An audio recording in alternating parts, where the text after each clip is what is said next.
이경미 감독님 소개해드리겠습니다.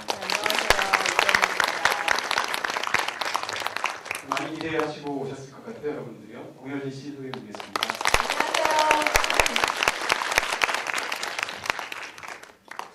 네, 이 영화 개봉일이 2008년 10월 16일이죠. 오늘 27일이니까 정확히 1년하고 하루가 지났습니다. 다시 보기 행사를 진행할 때 영화가 너무 개봉한 지 텀이 짧으면 다시 보기 의미가 적어지기 때문에 이 영화가 1년이 지나기를 저희가 기다렸고요. 지나자마자 하루 만에 시설도화시키기 전에 이 영화를 여러분들에게 다시 보여주시는 그런 자리가 된 것 같습니다. 개인적으로도 작년에 나왔던 영화들 중에 가장 인상적인 작품 중에 하나였고요. 그래서 감독님하고도 인터뷰했던 기억이 나는데 고혜진 씨도 인터뷰하고 싶었는데 그때 일정이 잘 안 맞아서 제가 뺀짐하셨어요. 그래서 오늘 다시 이렇게 뵙게 돼서 저로서는 참 기분 좋은 일인데요. 1년이 지났는데 감독님, 특히 감독에게 데뷔작이라는 것은 엄청나게 중요한 의미가 있을 텐데요. 1년이 지난 상황에서 이 작품을 돌아보시면 어떤 느낌이 드십니까? 일단은 생각을 못했는데 진짜 딱 개봉한 지 1년이 됐다는 것이 참 감회가 새로워요. 감회가 너무 새로워. 머릿속이 하얘졌어요. 어제 무슨 파트너가 나왔어요? 몰랐어요. 알았으면 우리가 뭘 했을까 근데.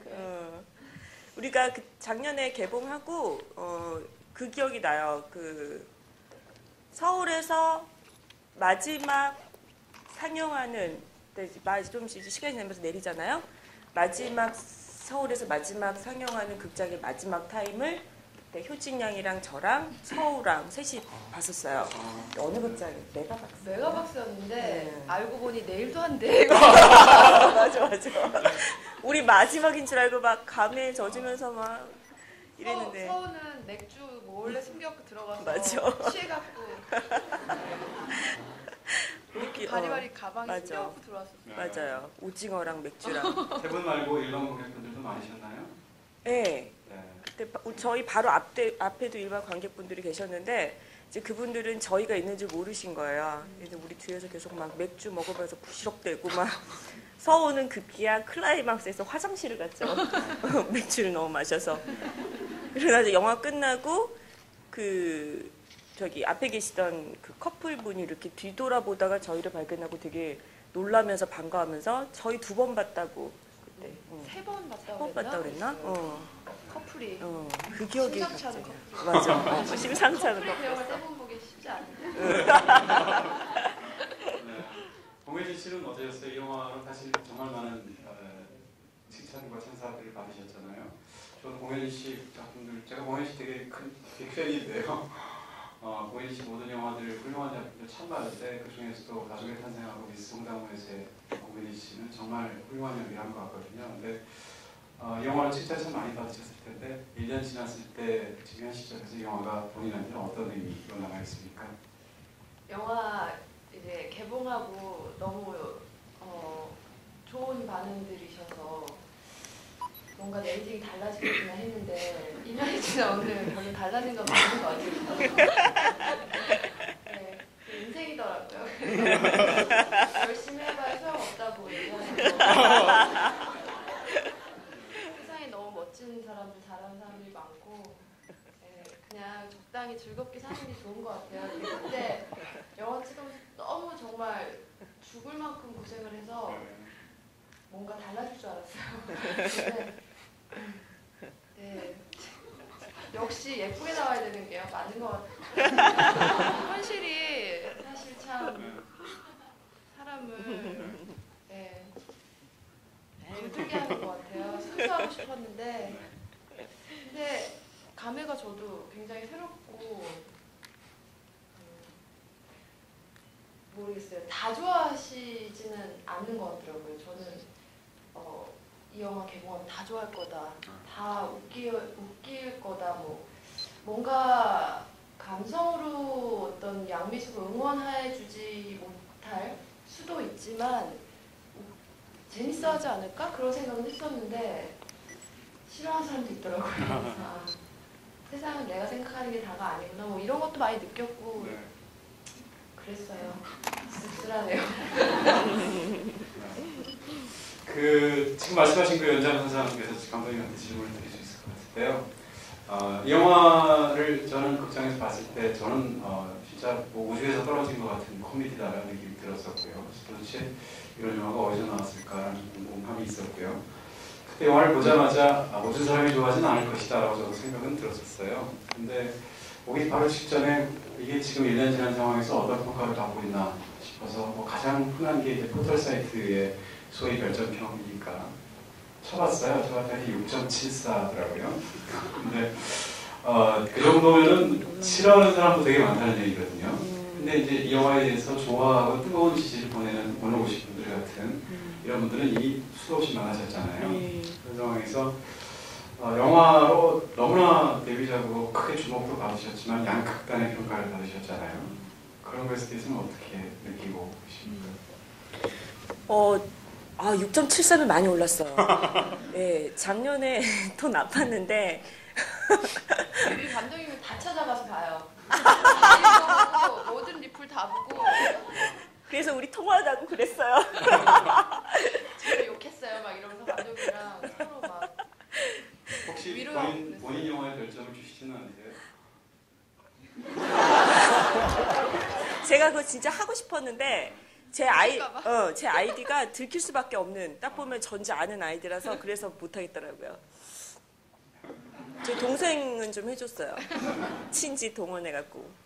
그래서 어떤 사람들이 이제 이 영화를 싫어하는 분들에 대해서 견해를 수도 없이 보셨을 텐데 저도 네. 인터뷰할 때 그 기억이 나거든요. 감독님이 상처를 되게 받으셨더라고요. 네, 그때 상처받았을 시기였어요. 네. 어떠셨습니까? 보면 네. 사실 이유가 없다는 느낌이 들 때도 있잖아요. 왜 이 사람들이 이렇게 미워하지? 그게 그러니까 사실은 시나리오 때부터 워낙에 호불호가 갈렸었어요. 그래서 취향을 탈 거라고는 예상을 했지만 이렇게 탈 줄은 몰랐거든요. 근데 누구나 다 좋아하는 원만하고 무난한 영화만큼 또 그런 영화도 매력이 없다고 생각했기 때문에 그런 걸 원했던 거는 아니었는데, 이제 마음에 안 들어 하시는 분들이 너무 극단적으로 화를 내시니까 저한테 어떻게 해코지 할까봐 그게 좀 무서웠어요. 네, 그래서 뭐 그때 그 당시 개봉했을 때 개봉하고 한 3일 동안 집 밖에 안 나가고 방 밖에 안 나가고 컴퓨터 앞에만 있었어요. 너무 놀래가지고. 그러니까 뭐 좋은 얘기들, 그리고 이게 좀 재미있는 현상이, 그러니까 이게 좋은 얘기가 한번 누가 탁 써주면 그 이후로 좋다고 느낀 사람들이 쫙 힘을 받고 올라가요. 그러다가 누가 또 마음에 안 들어서 화를 내잖아요. 그러면은 화가 났던 사람들이 이때다 싶어서 또 쓰나미로 밀려와요. 거기서 다시 좋다고 하는 사람이 용기를 내주기 전까지는 이제 그런 게 지속이 되는 그런 되게 희한한 현상이 있더라고요. 다양하게 올라오는 게 아니라 이렇게 물살을 타요. 그래서 이제 그런 악플의 쓰나미가 밀려올 때는 뭐 이제 제 이름이 막 거론이 되면서 그 당시 가장 충격적이었던 게 이경미 파묻어버리고 싶다였어요. 그래서 이게 막상 이렇게 딱 누군지 모르는 익명의 누군가로부터 제 이름이 딱 이렇게 써져 있는 걸 보니까 덜컥 겁이 나서 이제 3일 동안 집에 있다가 딱 집 밖에 나가는데 이제 동생이랑 저랑 같이 이렇게 본 거죠, 맨날. 그런데 동생이랑 3일 만에 집 밖에 딱 나오는데 동생이 얼굴이 사색이 돼서 우편함에서 뭘 꺼내는 거예요. 그래서 언니 편지가 왔어 이러는 거예요. 근데 요즘에 편지 잘 안 하잖아. 이렇게 주고받는 거 안 하자 해서 저도 둘이 같은 생각을 한 거죠. 정말? 그래서 막 이러면서 바들바들 떨면서 이렇게 뜯었는데 진짜로 친구가 보낸 편지였는데 그거에 이렇게 바들바들 떨 정도로 그땐 겁을 먹었었는데 시간이 지나고 그 글들을 다시 보면은 사실 별것도 아닌데 그 당시에는 좀 예민했던 것 같아요. 그리고 실제로 이렇게 저는 모두가 다 좋아하는 영화를 원했던 거는 아니었어요. 예.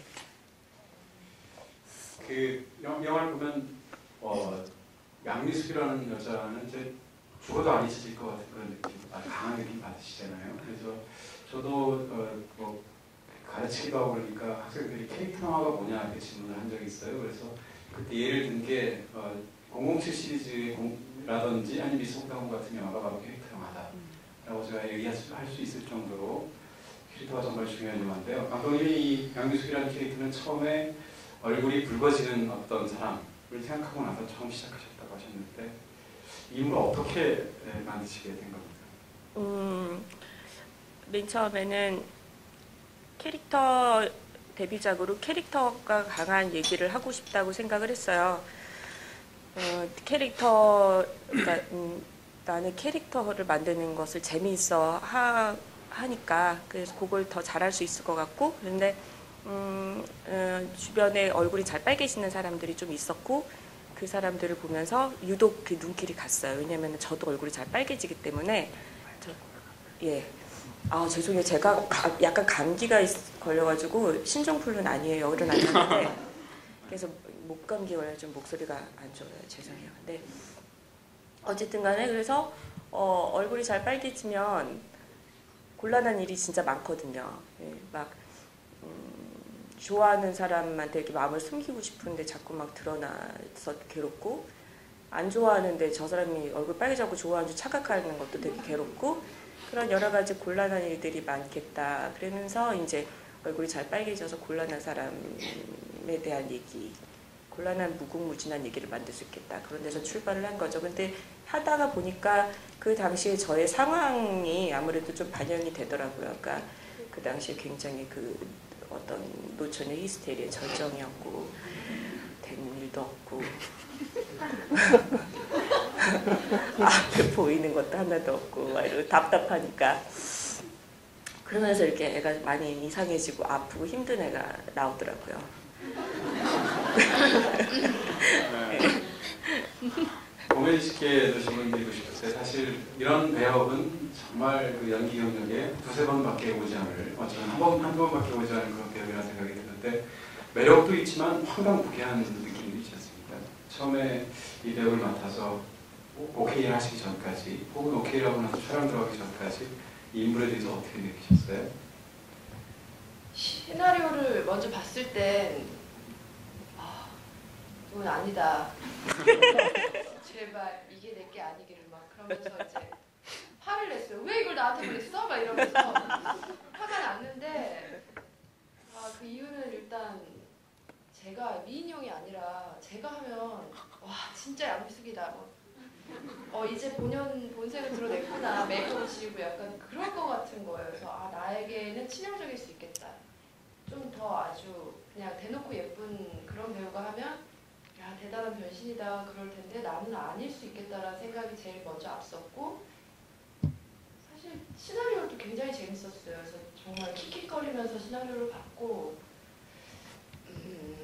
소문에 여자 감독님이신데 그분이 양미숙이다 이런 그래서 저한테 너무나 큰 강요를 하시지 않을까, 이걸 찍으면서 이렇게 해주세요 저렇게 해주세요 이거 아니에요 막 그럴 것 같은 거. 자신이 양미숙이니까. 그래서 힘들겠다. 내가 되게 고통스러운 촬영이 될 수도 있겠다. 그래서 곰곰이 생각했어요. 근데 저는 원래 뭔가 고민할 때 이렇게 2시간, 3시간 앉아서 그 한 가지에 대한 고민을 하는 게 아니라 사실은 잠깐 문득 그거에 대해서 끄집어내 생각을 하는 편이거든요. 그러다 보니까 이제 회사에서 어떻게 마음을 굳혔냐. 맞다. 그거 고민해야 되는구나.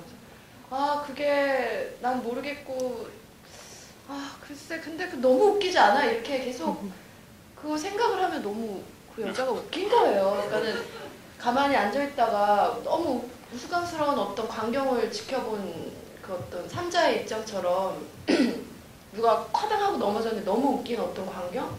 근데 그걸 대놓고 웃기에는 좀 미안하고 근데 생각할수록 그게 웃겨서 이렇게 자꾸 떠벌리게 되는 약간 그런 것처럼 그 캐릭터가 저한테 이렇게 제 바지가랭이를 붙들고 나 지금 어떻게 해줘? 약간 그러는 느낌이었어요. 정말 정확하게 저한테는. 그래서 한 3번 정도를 회사에서 결정했냐. 그게 조금만 더 생각해볼게 이러면서 생각하면서 그 웃기다는 생각만 하면서 그 약간 연민? 그러였던 것 같아요. 그렇게 생각하시고 같이 감독님하고 이제 영화를 촬영을 하면 정말 그 볼 꼴 못 볼 꼴 다 보시지 않습니까? 촬영을 한다고 하는 건. 그렇게 직접 감독님하고 촬영을 해보니 감독님의 연출 실력이 훌륭하다는 건 영화를 보면 다 아시고요. 실제 감독님의 성격은 양미숙 쪽입니까? 이유리 쪽입니까? 말 잘해야 되는데. 다음 영화 테스트. 유리 선생님 같은 면도 있긴 하신 것 같아요. 얼핏 들어보면. 유리 선생님 특징이 뭔지 아시죠? 한 가지잖아요. 그 2년 3년 몇 개월 아. 2년 2개월 2개월 며칠이었지? 하여튼 그 약간 2개월 15일. 아니 근데 감독님은 저도 생각했던 것보다 훨씬 양미숙인 면이 분명히 있으신 것 같아요. 그러니까 뭔가 파고들면 옆에서 말릴 수 없는 그런 분. 요가에 한번 말려가지고 거의 감독님 나타나시면 아주머니들이 저분이 그분이래 이러면서 수근수근거리고 그랬던 요가에 또 미쳐 계셨을 때가 있고 약간 그렇게 뭔가에 꽂히면 굉장히 오래 좀 무서울 정도로 파고드는 성격이신 것 같다는 생각이 들었는데 현장에서는 거의 뭐 2개월을 매일매일 뵀으니까 그리고 제가 며칠 밤 감독님 숙소에서 같이 잤었거든요. 근데 또 치마 잠옷 입고 주무시고 그래요. 원피스 잠옷 이런 거 있잖아요. 하트 그려 입고 미키마우스 입고. 네. 맞아요. 그래갖고 여행도 갔었어요. 영화 때문에 덴마크 영화제에 갔다 오느냐고 저희가 한 열흘 넘게 여행도 하고 그랬는데 더 깊게는 얘기 안 할게요.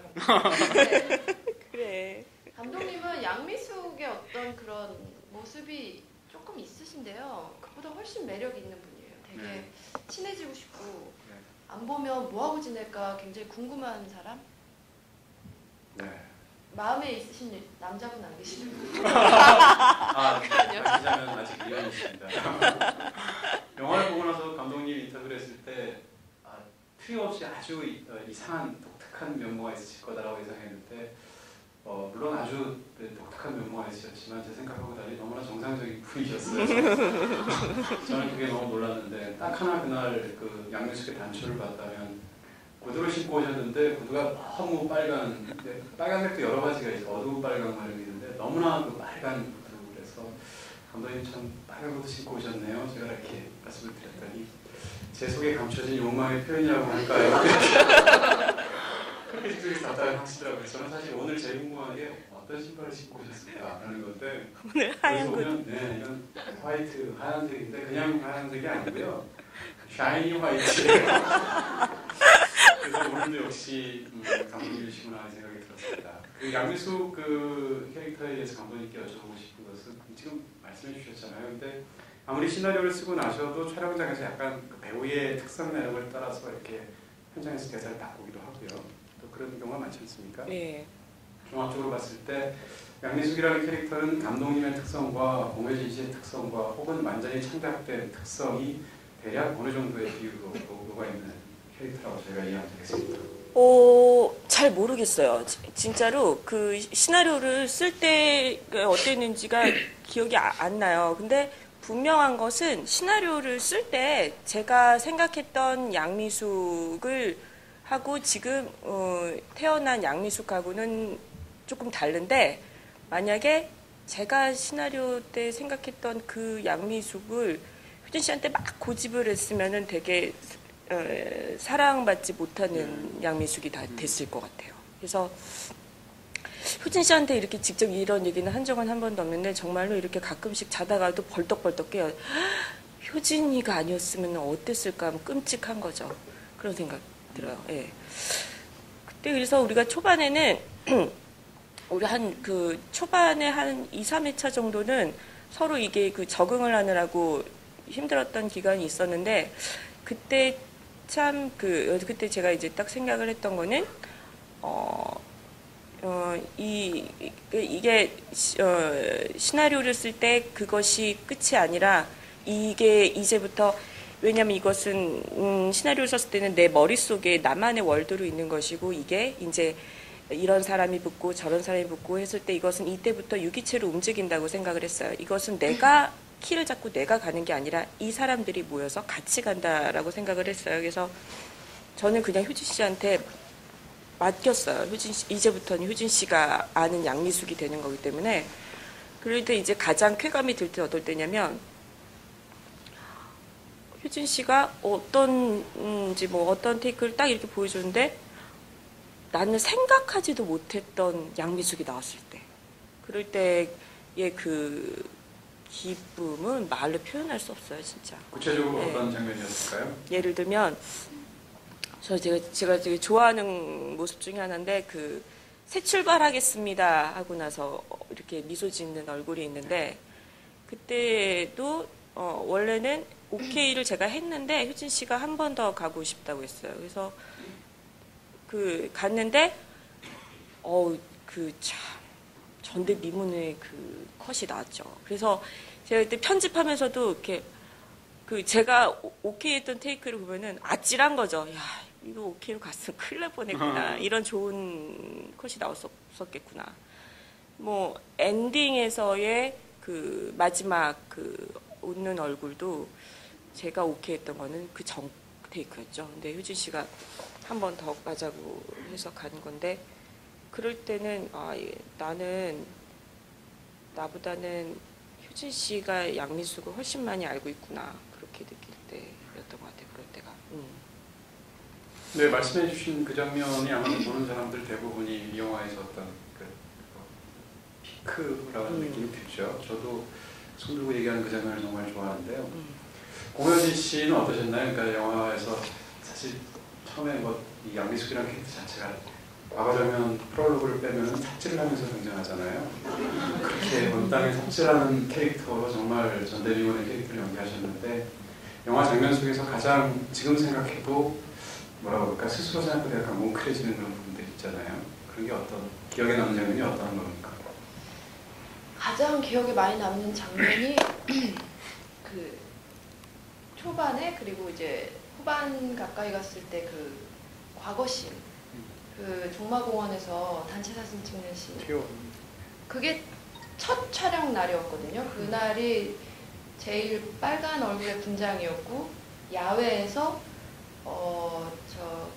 한 3-40명 정도 되는 여학생들이랑 첫 촬영 날이었어요. 무지 추운 겨울에 말똥 냄새와 함께. 근데 그 빨간 얼굴이 익숙하기 전이니까 첫 촬영이었으니까 너무 창피하고 그 거의 그러니까 흑인 수준의 빨간색이었어요. 그냥 예쁜 게 아니라 어서 거의 타오는 익어오는 얼굴이었어요. 검을 정도로. 그러니까 햇빛이 있었기 때문에 더 많이 빨갛게 날르니까 밝은 빛에. 그래서 근데 정말 창피한 거예요. 그 애들한테 너무 창피했어요. 그래도 그 걔네들은 뭐야?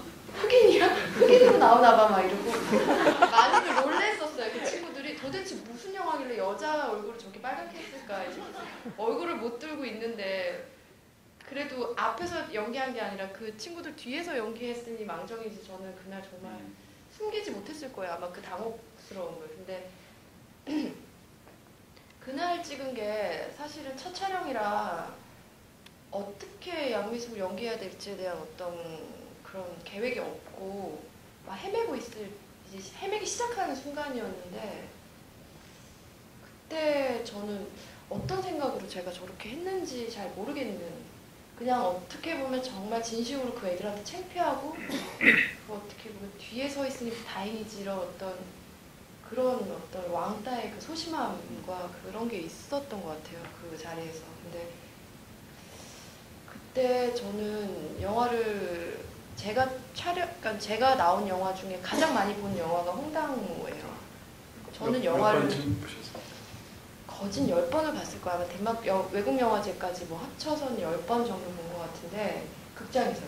근데 그 앞에는 좀 웃기잖아요. 그 이렇게 이상하게 찍히는 걸로. 근데 이제 중후반에 나오는 그 씬이 회상으로 가서 이 여자가 이제 옥상으로 죽고 싶어서 뛰어 올라갔다가 종쳐서 수업종에 내려와요. 가야 되는구나 이러면서. 근데 그곳에서 거기는 달려가는 뒷모습도 제가 아닌데 정말 저 같아요. 제가 봐도. 근데 미숙이 어딨니? 뭐 이러는데 막판에 이렇게 애들이 뭐 이렇게 밀쳐갖고 뒤로 이렇게 물러나갖고 이렇게 울고 싶어서 이렇게 울려고 한참 하는데 선생님이 또 저를 찾아서 제가 선생님을 이렇게 바라보는 정말 뭔가 나 꼭 찍어야 되는데 약간 굉장히 애처로운 순간에 그 얼굴이 있어요. 제가 바스트 이렇게 보는 게. 근데 그때 무슨 생각으로 어떻게 한 커트인지 모르겠는데 그 씬을 그 커트 보면은 눈물이 정말 이렇게 왈칵 나와. 너무 불쌍해요. 그 양미숙이. 저만 그런가요? 불쌍해요. 그러니까 영화를 많이 보면서 더 그냥 그러니까 모르겠어요. 저는 제가 연기한 역할이기도 하지만 그냥 어떤 다른 인물 같아요. 그래서 그 여자가 되게 비호감이 없고 싫었는데 촬영을 하면 할수록 너무 그 양미숙이 안 됐다는 생각이 들더라고요. 그리고 그 순간 그 여자가 이제 식구가 아무도 없는 고아 이제 여학생 그리고 그 우스꽝스러운 옷도 사실 처음에는 저런 옷을 입고 학교에 오니까 애들이 싫어하는 거야. 막 이렇게 스태프들끼리 웃으면서 얘기했는데 그것도 사실은 걔 취향은 아니에요. 그게 이제 사 입은 옷은 아닐 거라고 저희끼리 생각했거든요. 그래서 그런 거 여러 가지로 보면 불쌍하고 외로운 여자? 그래서 저는 그 씬을 제일 좋아하고 또 그거 하나 제일 제가 해놓고도 재밌는 카트가 그거 뻥이었어 이거. 사실 코미디라고 할 수 있겠죠. 근데 뒤로 갈수록 이제 뭉클해지는 시간들이 점점 좀 많이 생기는데 저는 그 다음날 둘이 밤을 지낸 다음날 아침에 등교할 때 따라가는 게 아닌데 남자가 쫓아오는 줄 알고 할 때 앞질러 가면서 따라가는 거 아니라고 말하면 저는 그 장면이 그렇게 슬프거든요. 사람마다 이제 꽂히는 지점이 다른 건데요. 감독님한테 여쭤보고 싶은 것은 그 조금 전에 고현진 씨가 말씀해주신 그 튀어오르는 그 소풍 장면에서 또 이제 박찬욱 감독님께서 제작자이신데 카메오 출연하시지 않습니까? 보셨죠? 네. 그리고 봉준호 감독님도 나오시잖아요. 네. 정말 쉽지 않은 캐스팅을 두 분이나 하셨는데 두 분의 연출력 말고 연기력에 대해서 어떻게 봉준호 감독님께서는 정말 노력하셨어요. 그래서 대사가 그거 하나 What's Object Teaching in School Now 이거 하나인데 그거를 아침에 꼭대기 새벽에 나오셔서 그 대사를 외우시기 시작하시더니 정말로 촬영 해져서 끝날 때까지 그 대사를 계속 외우시면서 나중에 노래도 부르셨어요. 그래서 What's Object Teaching in School Now 이러면서 그 대사를 그렇게 열심히 외우시고 막 이제 훌륭하신 분을 옆에 뒀음에도 불구하고 주인공이 있다 보니까는 제가 이렇게 좀 소홀히 하게 되거든요. 그러면은 굳이 여기서 이 사람은 어떤 직장인일까 막 이러면서 혼자서 막 설정하시고 제가 바쁘니까 알아서 설정을 하시더라고요. 옆에 옆 사람하고 그 옆에 보조 출연자분하고 당신은 뭐 늦게 뭐 나이도 많은데 뭐 맨날 졸리고 뭐 그런 사람, 조는 사람, 뭐 당신은 어떤 사람 이러면서 막 설정해가지고 그렇게 열심히 하셨어요. 되게 감동적이었어요. 나중에는 흑인 강사분이 계획이 없던 애드립을 치시는 거예요. 그러니까 거기에 대해서 또 이렇게 즉각 리액션을 만드셔서 하시더라고요. 그런 거 하면 참 되게 훌륭한 자질을 가지신 배우셨어요. 그리고 연기력도 물론 그분만의 그 독특한 유머 감각 그런 것들이 참 돋보였던 것 같고 박찬욱 감독님은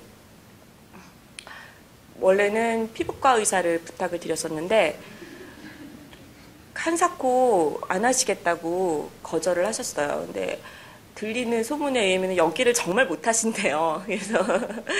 그래서 저한테 난 연기를 못해서 안 된다고 계속 거절을 하셨는데 그게 정말이라고 그러더라고요. 그래서 근데 저는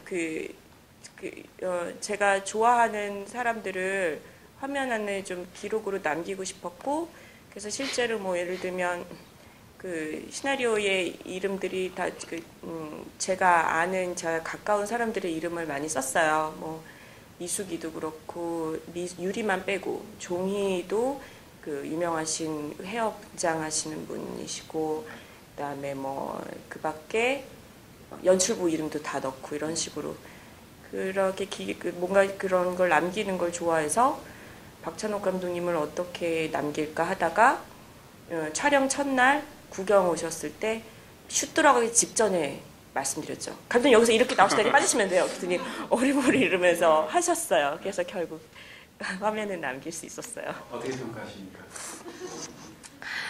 다행이에요. 금방 나왔다 사라지셔서.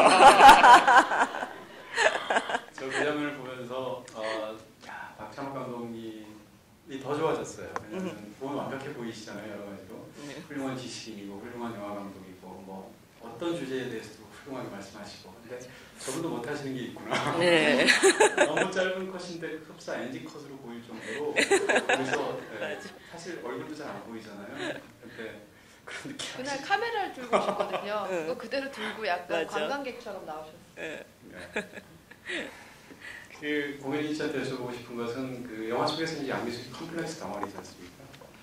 어떠신가요? 그러니까 개인적으로나 뭐 배우로서나 공연이 씨가 갖고 있는 어떤 컴플렉스가 있다면 어떤 것인지 정말 뭐 키가 너무 커요, 뭐 살이 너무 안 쪄요 이런 거 말고요.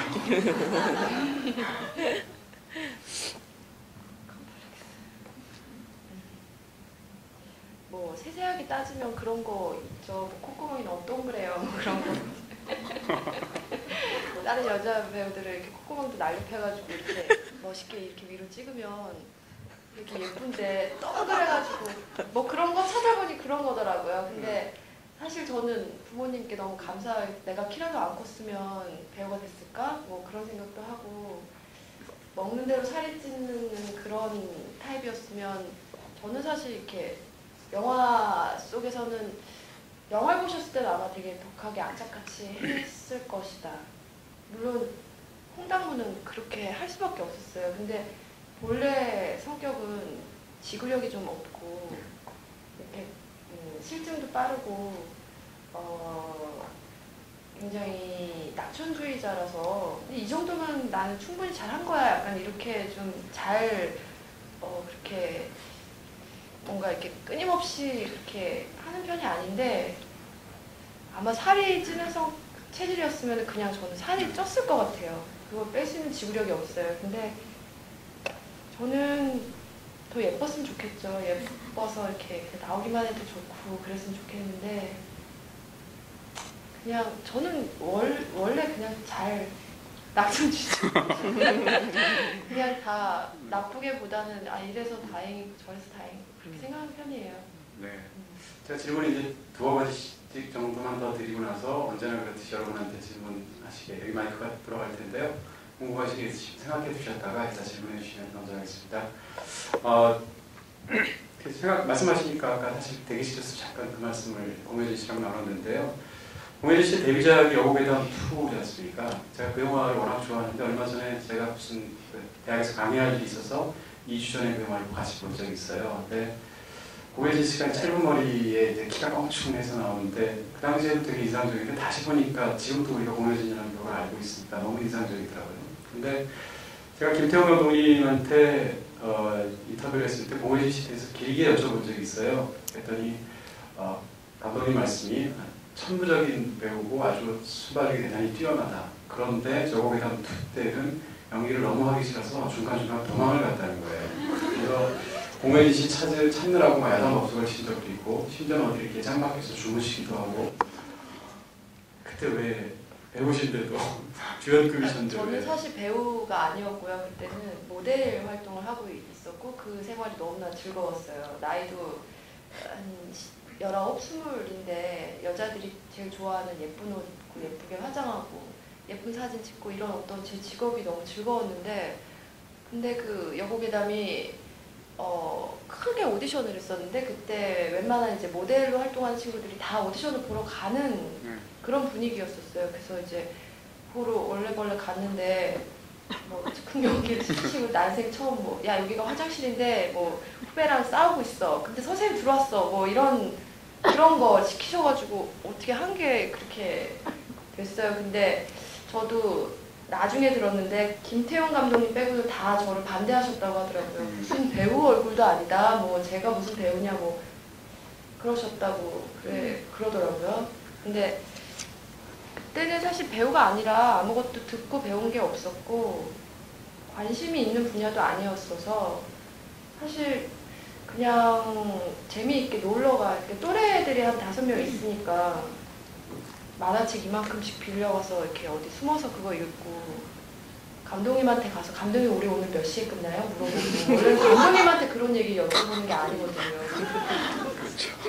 근데 막 감독님이랑 그렇게 워낙에 김태형 감독님이 좋으세요, 성격이. 그래서 애들끼리 싸우고 그러면은 그거 중간에서 나서서 막 화해시키고, 그리고 막 나이트 어디 놀러 갈 데 없니? 막 그러면 감독님 나이 많아서 못 간다고 계속 핀잔 주고, 약간 과외 선생님 같이, 약간 교회 선생님 같이 저희들 선도하시느냐고 힘들었어요.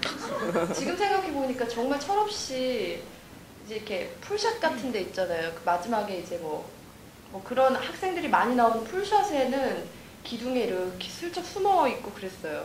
혹시나 잘못 걸려갖고 이렇게 타이트 들어오면 뒤에 이렇게 걸려 있어야 되잖아요. 조그맣게. 그래서 이렇게 도망가고, 감독님 저는 이제 안 나와도 될 것 같아요. 집에 가게 해달라고. 그러면 요만하잖아요. 요만해요. 그러면 이제 이만한 스크린에서는 네 얼굴이 이렇게 주먹만하게 나와서 보인다고. 그래서 간다는 걸 한사코 막 얼러고 달려갖고 안 가고. 그리고 한 번은 케이크 나오는 씬이 있었어요. 그의 생일 뭐 이래서 그게 이제 상상씬이었을 거예요. 케이크 있는 거예요. 그래서 이영진 씨하고였나? 둘이서 케이크 있다, 케이크. 우리 그거 먹어도 되나 봐. 하면서 누구 생일이야? 이러면서 그 케이크를 잘라 먹은 거예요. 딱 박스가 있었어요. 근데 그 케이크를 먹고 PD님한테 걸려갖고 진짜 호되게 혼났어요. 너는 대본 안 보냐? 이렇게 케이크 나오는 걸 몰라주는 거예요. 그래서 그 옆에서 막 누구 생일이에요? 막 이러면서 그거 먹고 한번 되게 혼나고 집에 가라 그래서 집으로 쫓겨나고 그런 적도 있었고. 진짜 그때는. 근데 영화 개봉하고 저는 거의 실어증이 올 뻔했어요. 영화를 보고. 내가 저렇게 못났구나, 영화를 보고. 그러니까 매일 밤마다 컵라면 먹고, 학생 때는 그런 거 좋아하잖아요. 그래서 애들이랑 컵라면 먹고 자다가 오라 그러면 가고 그랬어서 얼굴이 정말 내가 저렇게 못생겼구나. 그때 이게 끝이구나. 나는 그냥 그랬어요. 배우는 아니다 나는. 그러고 끝났는데 어떻게 그게 참 운이 좋아서 잘 돼가지고 아직 저 못 본 지 한 7년 됐어요, 그 영화. 네. 다시 보면 또 실어증이 올까. 네, 마지막 질문 하나씩만 드리겠습니다. 제가 되게 좋아하는 말이라 기도해서 감독님한테 인터뷰를 했을 때 리디에서 인용도 했는데요. 티모시 드와이트라는 사람이 가장 행복한 사람은 가장 흥미로운 생각을 하는 사람이다 라는 말을 했거든요. 감독님 제가 볼 때 어쨌든 간에 분명한 거는 공포 판타지 스릴러를 하려고 하고 있고요. 그러니까 공포 판타지 스릴러라는 안에서 계속 뭐 자매도 나왔다가 뭐 할머니도 나왔다가 계속 왔다 갔다 하고 있는데 공포 판타지 스릴러를 하려고요. 계속 생각하고 있어요. 그래서 공포 판타지 스릴러를 하려고 생각하고 이렇게 사니까 이 현실이 공포 판타지의 스릴러더라고요. 그래서 그런 식으로 보니까 요즘에 되게 좀 보이는 것들이 되게 재밌어요. 모든 일들이 되게 다 이상하고요. 이해할 수 없고, 그리고 기괴하고 무섭기도 하고, 요즘에 사는 게 좀 그래요. 제가 지금 독립한 지 얼마 안 됐어요. 그래서 한 4개월, 3, 4개월째 지금 혼자 살고 있는데, 산 밑에, 제 집이 산 밑에 있어요. 산 밑에 있어서 저는 평생 꿈이, 어렸을 때 꿈이 창문을 열면은 나무가 잔뜩 보이는 집에 살고 싶다고 언제나 생각했는데 정말 그런 집에 살게 된 거예요. 그래서 너무너무 행복해 하면서 살고 있는데, 문을 저는 한 번도 방충망을 연 적이 없는데, 지네 같기도 한데 얘가 날아다니기도 하는 것 같아요. 이런 애들이 어디서 나타나는지 모르겠는데, 들어와 있어요. 그래서 걔를 이렇게 쓰레받기를 이렇게 담아가지고 창밖에 버려주거든요.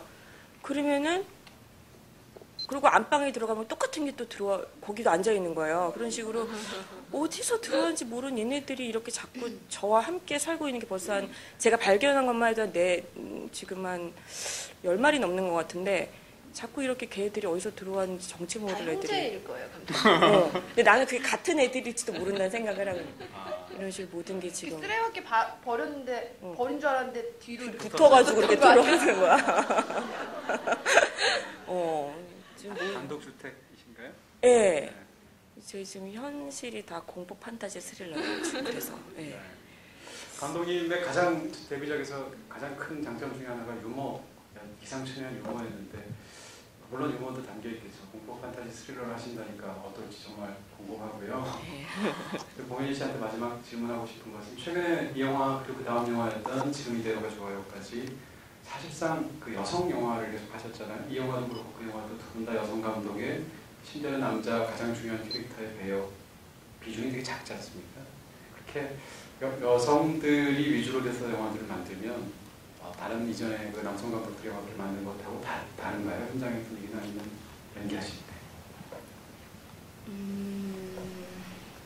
여자 감독님들이 조금 다르신 것 같긴 해요.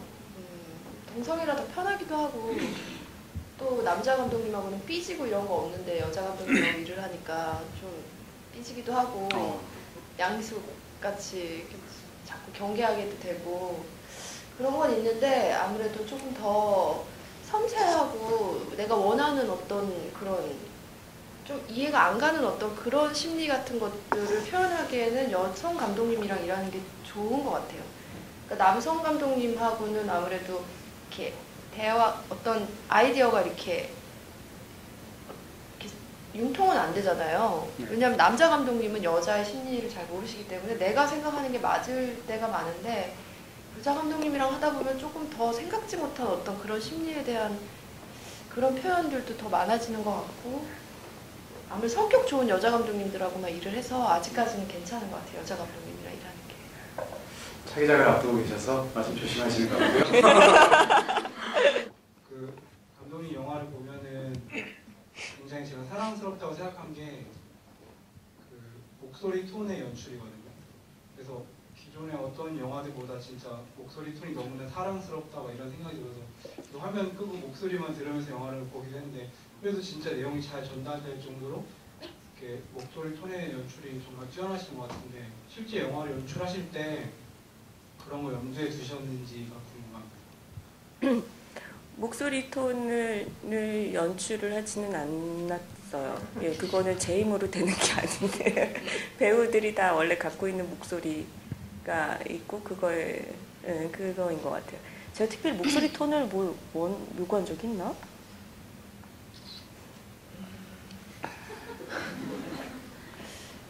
그냥 대사를 보면은 약간 이걸 도대체 어떤 목소리로 말을 해야 되지? 뭐.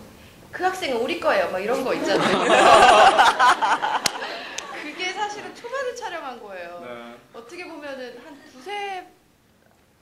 2, 3일째 찍었을 거예요. 아마. 맞아, 근데 초반이었어. 도대체 양미숙은 어떻게 해야 되지? 이러면서 이제 대사가 대충 없는 것들을 먼저 촬영을 해왔는데 제 기억에는 그날 이 학생은 우리 거예요. 뭐 선생님 뭐 그거에서 양미숙의 완전한 목소리를 찾았어요. 그거를 그렇게 이상하게 하고 나니까 이거야 이렇게 감독님이랑 그랬던 것 같아요. 근데 그게 되게 이상한 목소리잖아요. 땅 파고 이러는 거는 사실은 그 후에 찍은 거고요. 그 학생은 우리 거예요. 뭐 뭔데 참견이세요? 뭐 이러는 거 있잖아요. 그게 그날 딱 우리가 그날에서야 양미숙이 이상한 어떤 그거를 찾았었어요. 그때 감독님이 저한테 몽둥이를 들어보자고 그래서 그 학생 우리 거예요. 그거 하고 정말 웃겼어요. 그때 이 영화 심상치 않다 했었어요. 저희가. 네. 그냥 목소리가 아무래도 이상하게 딱딱딱 얘기를 해야 되고 또 아무래도 듣기 싫은 목소리여야 되지 않을까 했던 생각을 하긴 했던 것 같고요.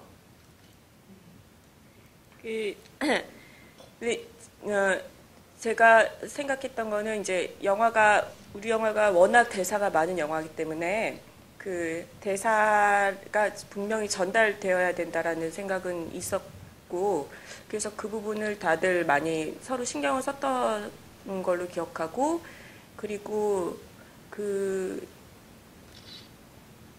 뭐 예를 들면은 황우스레 양 같은 경우에는 오디션 때 그 목소리에 홀딱 반했었기 때문에 그 이제 황우스레 양이 갖고 있는 그 목소리 그대로 됐던 거고 다들 다 본래 갖고 있던 그런 톤을 스스로들 다 잡으셨던 것 같아요. 예. 그 감독님 전에 그 잘돼가 무엇이든 보면서부터 궁금했던 건데요. 그때 마지막에 그 장면에서 언니네 발간에 해분이 나오잖아요, 음악이. 네. 그래서 그 언니 음악을 너무 좋아해가지고 그 음악 되게 좋았었는데 이번에는 서울전자음악단의 그 꿈에 들어가 나오더라고요. 네. 그래서 그 감독님이 좀 그 음악이나 영화관의 그런 거에 대해서 되게 중요하게 생각하시는 것 같은데 예. 그래서 혹시 뭐 이렇게 그냥 장면 찍은 다음에 선택을 하시는 건지 예. 아니면 미리 원래 좋아했던 걸 좀 점 찍어줬다가 하시는지 예. 좀 궁금하거든요. 예. 영화를 시나리오를 쓸 때 뭐 이렇게 듣는 음악들이 있어요. 이런 음악을 들으면 더 잘 써지고 더 상상이 많이 되고 이런 것들이. 근데 신기하게도 영화를 만들고 나면은 그 음악이 안 어울리더라고요. 그리고 오히려 잘 몰랐던 생소한 음악들, 처음 듣는 음악들, 그런데 야 이거 진짜 어쩜 이렇게 이 음악을 위해서 편집을 한 것처럼 맞지 이런 음악들이 있더라고요. 해븐 같은 경우도 원래는 그 음악을 생각한 게 아니었는데 음악을 뭘 하면 좋을까? 근데 원래 제가 좋아하던 음악들은 다 안 어울리고 그러다가 우연히 스텝 중에 한 명이 요즘에 언니네 이발관을 제가 너무 좋아하는데 감독님 한번 들어보세요 이러고 준 음반을 그냥 여러 개 이렇게 껴넣다가 그냥 이거 한번 해볼까 이러고 껴넣었는데 그게 너무 잘 어울리고 그런 느낌이나 이런 것들이 잘 어울려서 썼었고요. 서울전자음악단 같은 경우도 원래는 거기에 데이빗 보위의 그때 제목이 뭐였더라? 하여튼 데이빗 보위의 뭔가를 넣었어요. 그리고 그 음악에 맞춰서 편집을 했어요. 그 음악을 너무 쓰고 싶은데 너무 천문학적으로 비싸서 살 수가 없는 거예요. 그래서 좌절하고 있었는데 음악 감독님이 비슷한 템포에 뭔가 비슷한 느낌의 뭐가 있다는 거예요. 그래서 딱 들어봤는데 원래 그 제가 생각했던 음악하고는 조금 달랐지만은 오히려 그거보다 훨씬 더 잘 어울리고 어쩌면 기가 막히게 그 리듬이 편집 리듬감하고 딱 어울리더라고요. 그런 게 기적인 것 같아요. 그래서 서울전자음악단 감사합니다 이러면서 그때 그 음악을 썼죠. 예. 근데 아까 맨 처음 질문하신 분하고 저도 같은 의견인데 이 영화에서 가장 매력적인 게 배우들이 이제 치고하는 대사가 굉장히 딱히 액션 영화가 되게 많거든요. 근데 좀 그때 첫 번째 질문이 감독님과 스크루 코미디 같은 거 좋아하시는지 그다음에 이번에 세 분 다 너무 좋아하는데 후속작에서도 뭐 속편을 만들든지 아니면 속편 아니더라도 세 분 다 같이 캐스팅해서 좀 써주시면 안 될까요?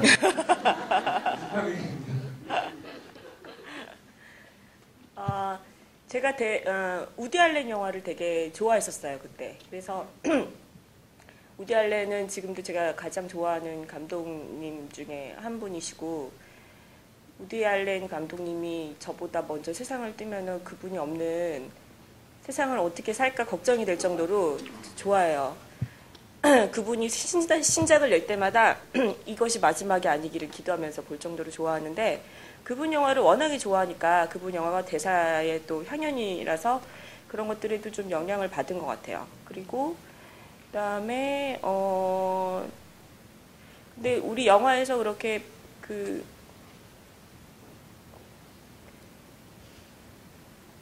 무슨 말 하려고 했더라? 갑자기 까먹었네. 예, 대사를 치고받는 그런 거는 저희가 날 도와줘.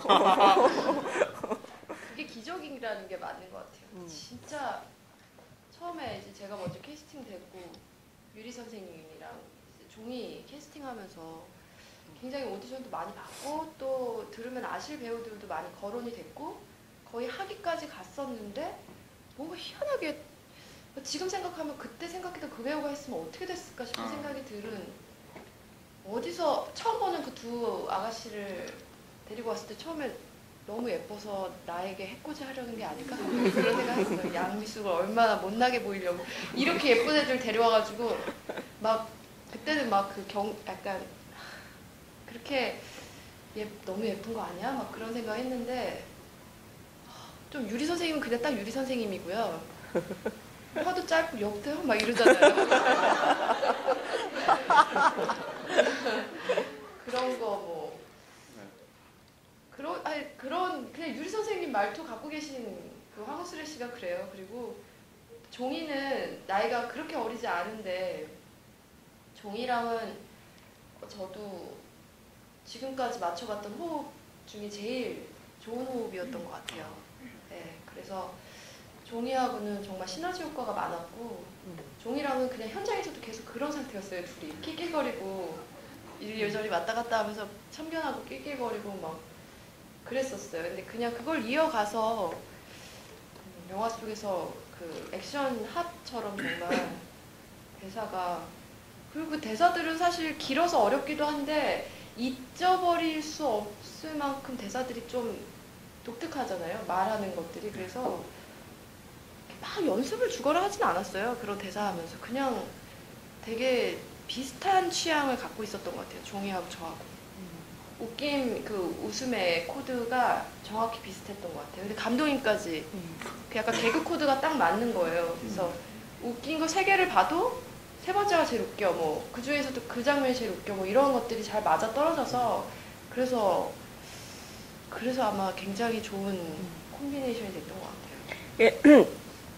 예, 그 시나리오를 쓸 때 핑퐁 주고받듯이 탕탕 대사가 그랬으면 좋겠다는 생각을 했었어요. 탕 던지고 받아서 탕 던지고 탕 던지고 이런 식으로.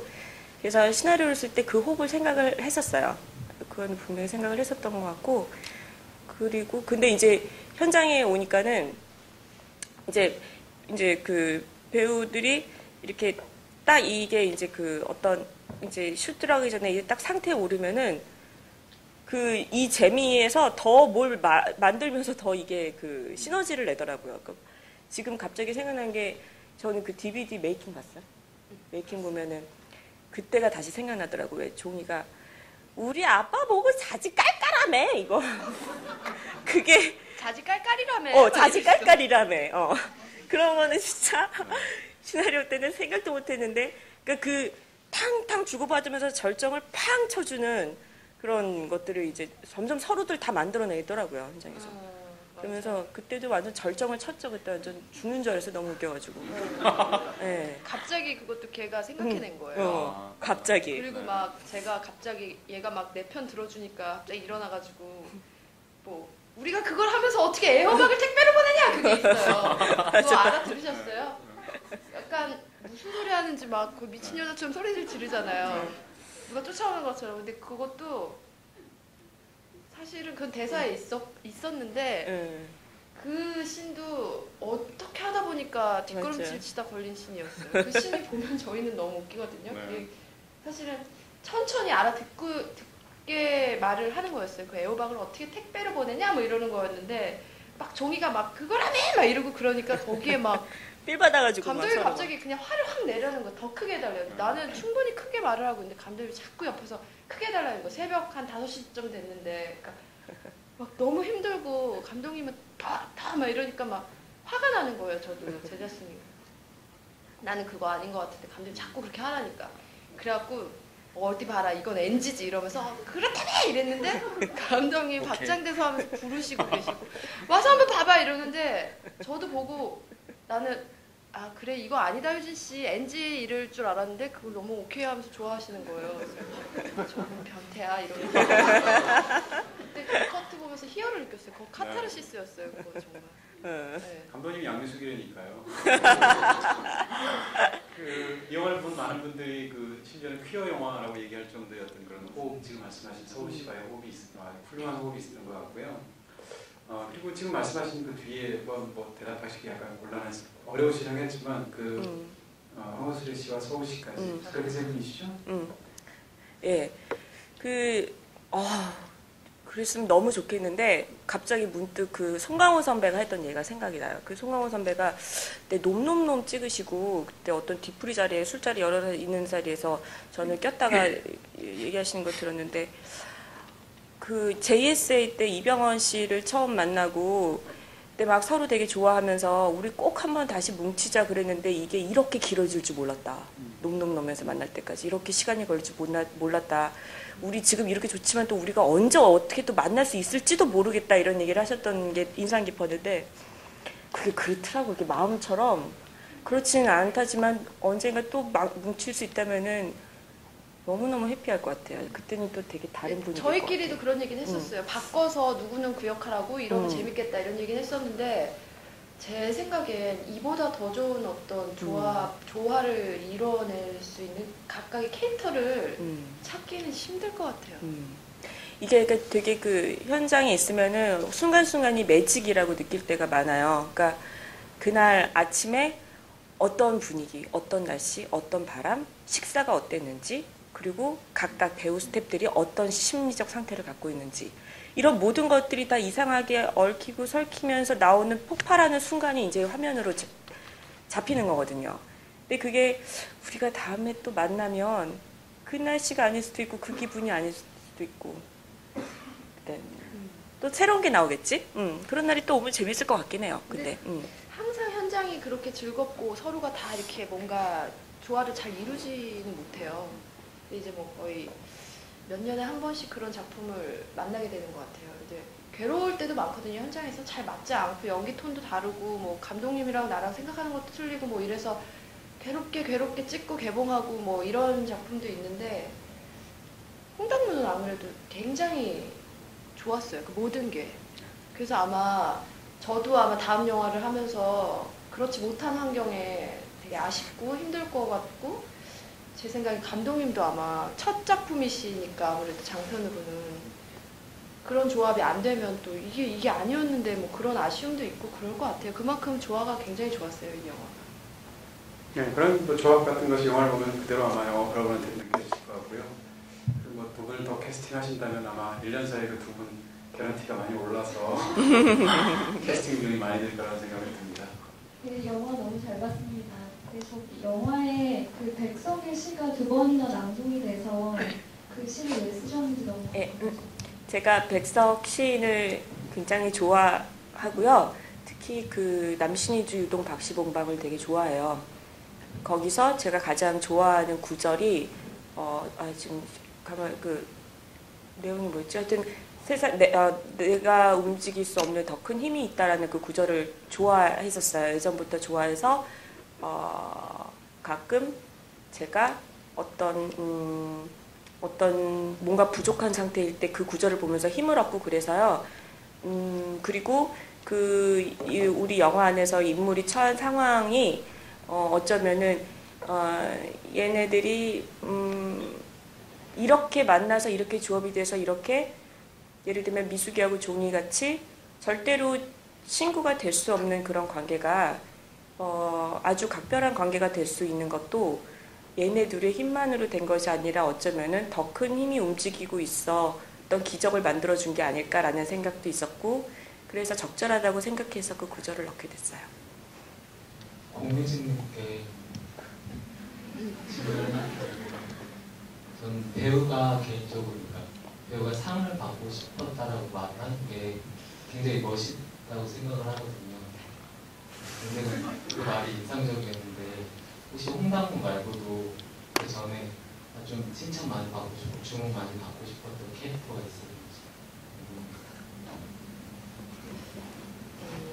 있었는지. 제가 여고괴담이 99년 12월에 개봉을 했어요. 그래서 정말 10년 정도 지금 됐는데요. 나이도 이제 그때가 제가 작년이 29이었고, 그냥 다들 뭐 연기 잘한다고 그러는데 뭐 이렇게 뭔가 그런 상으로 뭔가 이 20대를 마무리 짓고 싶다는 욕심.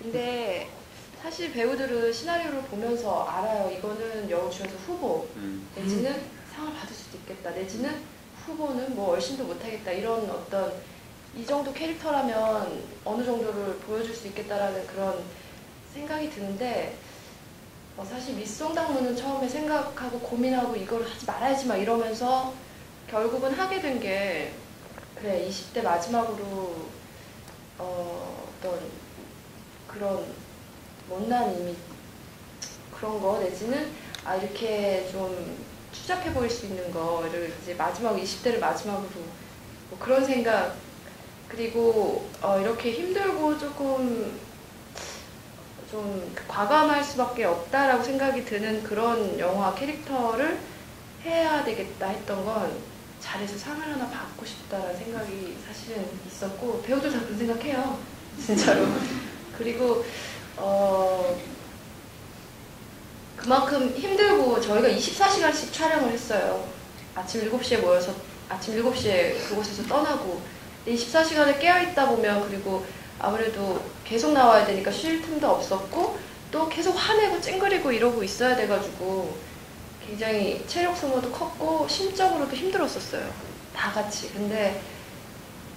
근데도 제가 제일 맏 언니고 하다 보니까 아무래도 먹기도 무거웠고 또 그냥 모르겠어요. 이번 영화는 제가 모든 걸 다 이끌어가야 된다는 어떤 그런 생각들 때문에 아주 열심히 했어요. 정말 열심히 했어요. 한순간도 나 그때 좀 더 열심히 할 걸 하는 순간이 사실은 영화하다 보면 저 씬에서는 내가 거의 졸다시피 했지 이런 거 있거든요. 영화 찍으면서. 그리고 저기는 솔직히 남들은 그런 생각 안 할지 모르지만 나는 좀 부끄럽다 연기가 이런 부분들도 분명히 있어요. 근데 홍당무에서는 없어요.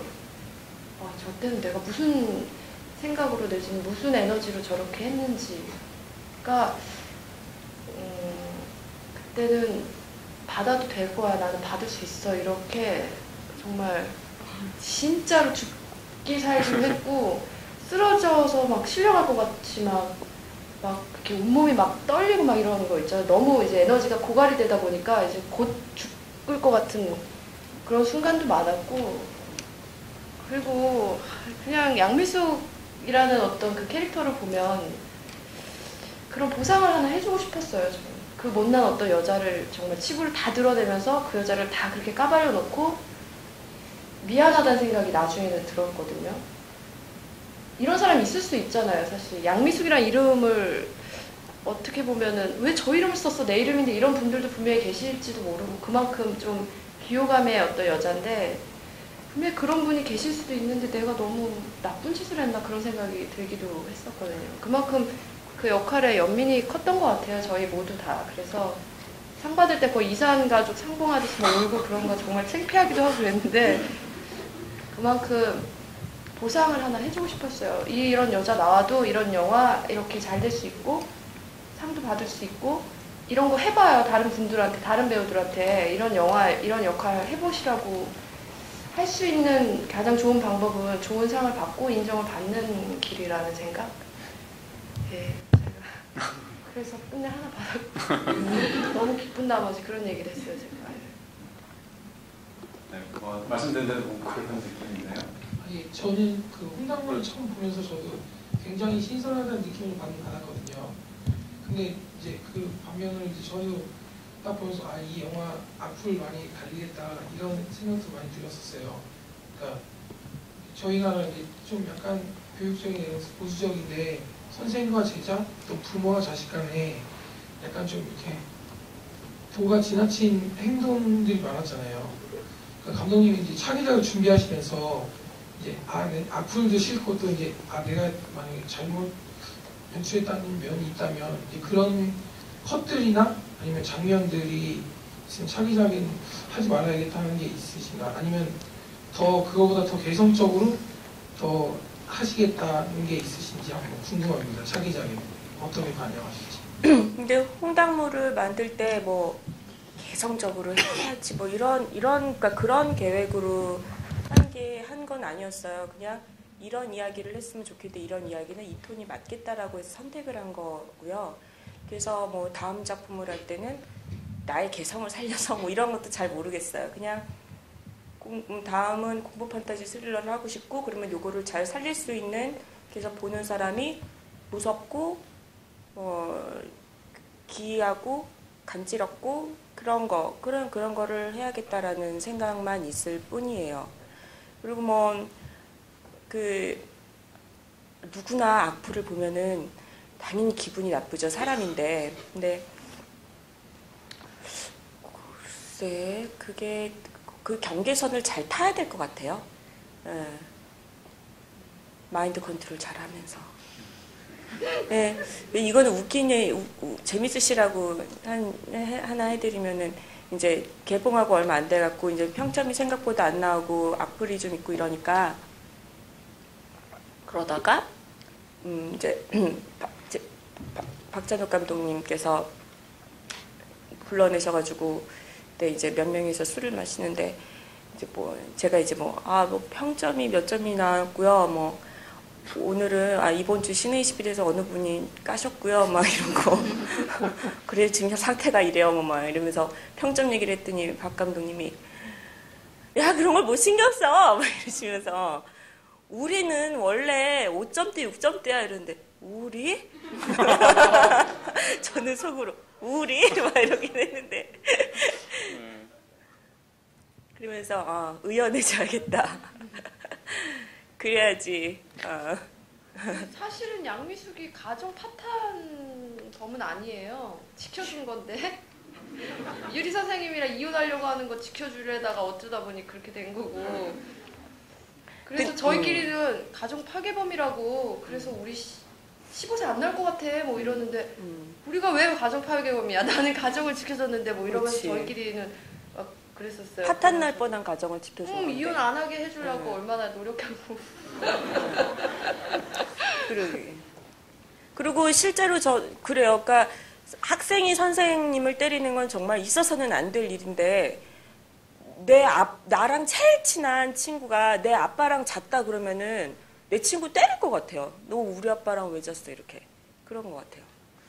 그러니 뭐 사람은 누구나 다 비상식적인 행동을 할 땐 그럴 만한 이유가 있는 건데 이 등급위원회 분들께서 그 이해를 잘 못 해주시더라고요. 네, 시간 감사하고요. 간단한 두 분 마지막 인사 한 말씀 듣고 오늘 인사 마치도록 하겠습니다.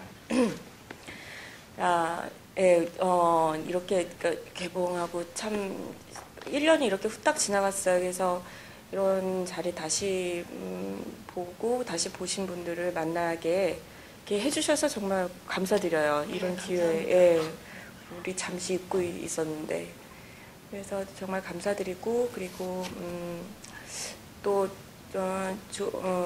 빠른 시일 내에 또 다른 재미있는 것을 만들어서 또 인사드리려고요.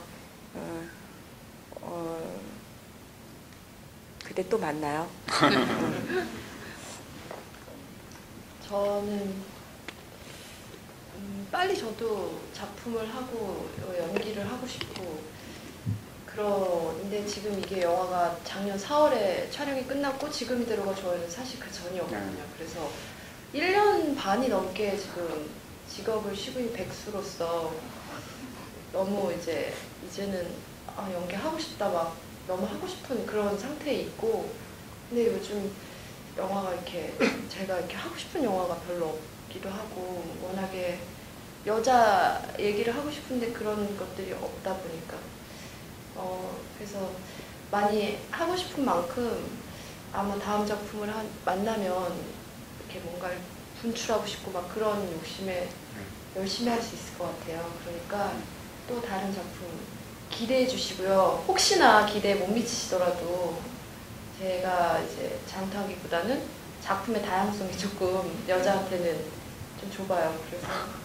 그러니까 홍당무가 너무 좋은 캐릭터였고 제가 뭔가를 막 해보이기에 굉장히 좋은 그런 거였는데 그런 걸 또 찾는 게 힘든 일인 것 같더라고요. 그래서 어쨌든 좋아해 주셔서 감사하고요. 그리고 또 좋은 작품으로 뵙겠습니다.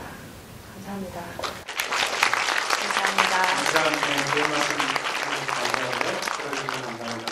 무엇보다 빨리 두 분 시작들을 빨리 보고 싶습니다.